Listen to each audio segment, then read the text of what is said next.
ఈ వీడియో చూసే ముందు ఒక లైక్ కొట్టి జై శ్రీరామ్ అని కామెంట్ చేయండి. ప్రతి ఒక్కరూ ఇంట్లో దీపారాధన చేస్తూ ఉంటారు. అయితే మనం ఇంట్లో పూజ చేసేటప్పుడు కొన్ని శుభసూచకాలు ఖచ్చితంగా కనిపిస్తాయి.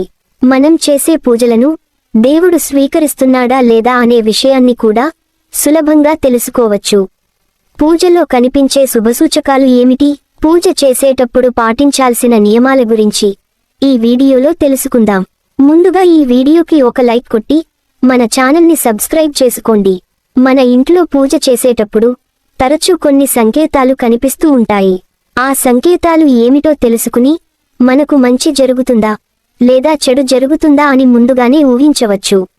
ఇంట్లో పూజ చేసేటప్పుడు ఒక్కోసారి మన కంటి నుండి కన్నీరు వస్తాయి. మీకు తెలియకుండానే మీ కంటి నుండి కన్నీళ్లు వస్తే మీరు చేసే పూజలకు మంచి ఫలితం రాబోతుందని అర్థం. ఇక మీ కష్టాలు తొలగిపోతున్నాయని సంకేతం. మీరు చేసే పనుల్లో విజయాలు సాధిస్తారని చెప్పవచ్చు. శకున శాస్త్రం ప్రకారం ఇంట్లో పూజ సమయంలో దేవుని ముందు దీపం వెలిగించేటప్పుడు ఒక్కోసారి మన చెయ్యి కాలుతుంది. ఇది అశుభ సంకేతం. పూజలో మీ చెయ్యి కాలితే పూజ సమయంలో ఏదో తప్పు చేశారని అర్థం. నిండు హృదయంతో భక్తి శ్రద్ధలతో దేవుడిని ఆరాధించాలి. అలాగే దేవుని ముందు దీపం వెలిగించిన తర్వాత ఆ దీపం ప్రకాశవంతంగా వెలిగితే మీరు చేసే పూజలకు దేవుడు సంతోషంగా ఉన్నాడని, మీ కోరికలన్నీ నెరవేరుతాయని సంకేతం. పూజలో దేవునికి పువ్వులు సమర్పిస్తాము.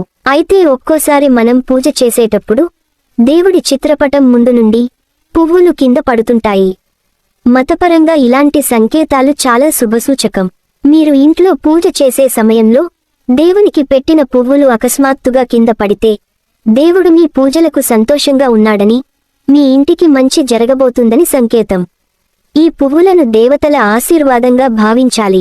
ఇలా దేవుని పటాల నుండి పడిన పువ్వులను మీతో ఉంచుకోండి. ఈ పువ్వును ఒక ఎరుపు వస్త్రంలో వేసి అందులోనే 1 రూపాయి నాణెం, కొన్ని బియ్యం పోసి మూట కట్టండి. ఈ మూటని మీ బీరువాలో పెట్టుకోండి. ఇలా చేయడం వల్ల మీ ఇల్లంతా ఎల్లప్పుడూ డబ్బుతో నిండిపోతుంది. జీవితంలో డబ్బు కొరత ఏర్పడదు. అలాగే ఒక్కోసారి మనం పూజ చేసేటప్పుడు సడన్గా ఆవలింతలు వస్తూ ఉంటాయి. పూజ సమయంలో పదే పదే ఆవలిస్తే అది చాలా అశుభంగా చెబుతారు. పూజలు ఆవలింతలు మొదలైతే మీలో నెగటివ్ ఎనర్జీ ఉందని సంకేతం. ఇంట్లో దేవుని పూజలు చేసేటప్పుడు నిలబడి దీపారాధన చేయకూడదు. నిలబడి పూజ చేయడం అస్సలు శ్రేయస్కరం కాదు. ఈ విధంగా పూజించడం వల్ల మీరు చేసే పూజలకు ఎటువంటి పుణ్యఫలితం లభించదు. కాబట్టి ఇంట్లో నిలబడి పూజ చేయకండి. కూర్చొని మాత్రమే పూజ చేయాలని గుర్తుంచుకోండి. అలాగే ఇంట్లో పూజ చేసే స్త్రీలు తలపైన వస్త్రం వేసుకుని పూజ చేయాలి. ఇంట్లో పూజ చేసే సమయంలో చిన్న చిన్న పొరపాట్లు జరుగుతూ ఉంటాయి. మనకు తెలియకుండా జరిగే చిన్న చిన్న పొరపాట్ల వల్ల అనేక సమస్యలు ఎదురవుతాయి. మనం పూజ చేసే సమయంలో అప్పుడప్పుడు కుంకుమ చేతి నుండి జారిపోతుంది. పూజలో ఉపయోగించే కుంకుమ చేజారి కింద పడితే అది చాలా అశుభంగా భావిస్తారు. పూజ చేసే సమయంలో ఇలా జరిగితే మీ భర్తకు ఏదైనా సమస్యలు ఏర్పడతాయని సంకేతం. ఇలా కుంకుమ కింద పడినప్పుడు దానిని చీపురుతో ఊడవకుండా చేత్తో శుభ్రం చేసి ఆ కుంకుమను పారుతున్న నీటిలో కలిపితే ఎలాంటి దోషం ఉండదు. అలాగే అప్పుడప్పుడు పూజ చేసే సమయంలో దేవుడి ముందు వెలిగించాల్సిన దీపం పొరపాటున కొండెక్కుతుంది. ఇలా జరగటం కూడా అశుభంగా భావిస్తారు. దీపం కొండెక్కితే కుటుంబంలో సమస్యలు ఎదురవుతాయని సంకేతం. ఇటువంటి సమయాలలో దేవుడికి దండం పెట్టుకొని ఓం నమఃశివాయ అనే మంత్రాన్ని చదివి ఒక కొత్త దీపాన్ని వెలిగిస్తే ఎలాంటి దోషం ఉండదు. అలాగే ఇంట్లో దీపారాధన చేసేటప్పుడు దీపంలోని వత్తులు పూర్తిగా కాలిపోతే మీ ఇంటిపై దేవుని అనుగ్రహం ఉందని సంకేతం. మీరు కోరిన కోర్కెలు నెరవేరుతాయని, దేవుడి ఆశీస్సులు మీ ఇంటిపై ఉంటాయని అర్థం. మీ పూజ గదిలో బల్లి కనిపిస్తే చాలా శుభ సంకేతంగా భావించాలి.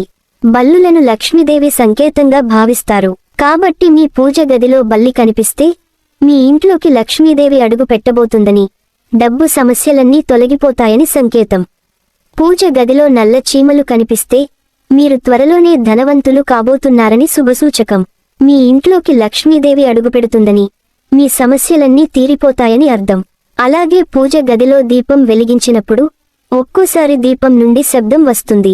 ఇలా అస్సలు రాకూడదు. దీపం ప్రశాంతంగా వెలుగుతూ ఉండాలి. అంతేకాని శబ్దం చేస్తూ దీపం వెలిగితే మీరు చేసే పూజలో ఏవో తప్పులు చేస్తున్నారని అర్థం. దీపం నుండి శబ్దం రాకూడదు. అలాగే మీరు వెలిగించిన దీపంపైన సడన్గా పువ్వు పడితే మీరు చేసే పూజలు దేవునికి చేరుతున్నాయని, మీ పూజలతో దేవతలు సంతృప్తి చెందారని అర్థం. పూజలో వెలిగించే దీపాన్ని అగరవత్తితో వెలిగించాలి. పూజలో దీపం వెలిగించిన తర్వాత దీపం దగ్గర అక్షింతలు వేయాలి. అలాగే దేవునికి కొట్టే కొబ్బరికాయ కుళ్ళిపోతే చాలా చెడు సంకేతంగా భావిస్తారు. కొబ్బరికాయ కుళ్ళినప్పుడు దాన్ని తీసేసి మీ కాళ్ళు చేతులను శుభ్రంగా కడుక్కొని పూజ గదిలో పసుపు నీళ్లు చిలకరించి కొత్త కొబ్బరికాయను కొట్టండి. ఇలా చేయడం వల్ల ఎలాంటి దోషం ఉండదు. అలాగే దేవాలయాల్లో కొబ్బరికాయ కుళ్ళిపోతే దేవుడి విగ్రహాన్ని మంచి నీటితో శుభ్రం చేసి ఆ తర్వాతే మరో కొబ్బరికాయను కొట్టండి. వాస్తుశాస్త్రం ప్రకారం ఇంట్లో పూజ చేసేటప్పుడు పూజలో ఉపయోగించే పూజ సామాగ్రిని మీ కుడి వైపున పెట్టుకోవాలి.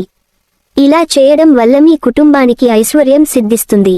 అలాగే పూజలో ఉపయోగించే పండ్లు, పువ్వులు, మంచినీరు, శంఖం వంటి వస్తువులను మీ ఎడమ వైపున పెట్టుకోవాలి. మనం నిత్యం చేసే పూజలో ఈ నియమాలను పాటిస్తే మీరు చేసే పూజలకు శుభఫలితాలు లభిస్తాయని విశ్వాసం. పూజ చేసే స్త్రీలు ఖచ్చితంగా కుంకుమ బొట్టు పెట్టుకోవాలి. కుంకుమకు దైవశక్తి ఉంటుంది. కుంకుమ పెట్టుకోకుండా దేవుడిని పూజిస్తే అసలు ఎలాంటి పుణ్యఫలితం లభించదు. మీ పూజ గది ఎల్లప్పుడూ ఈశాన్య దిశలోనే ఉండాలి. ఈశాన్య దిక్కున పూజ గది ఉంటే మీ కుటుంబానికి అష్టైశ్వర్యాలు లభిస్తాయి. మీ ఇంటి దగ్గర పక్షి గూడు ఉంటే లక్ష్మీదేవి అనుగ్రహంతో మీకు మంచి రోజులు రాబోతున్నాయని సంకేతం. ఆకస్మిక ధనాన్ని పొందబోతున్నారని అర్థం. ఈ వీడియో మీకు నచ్చితే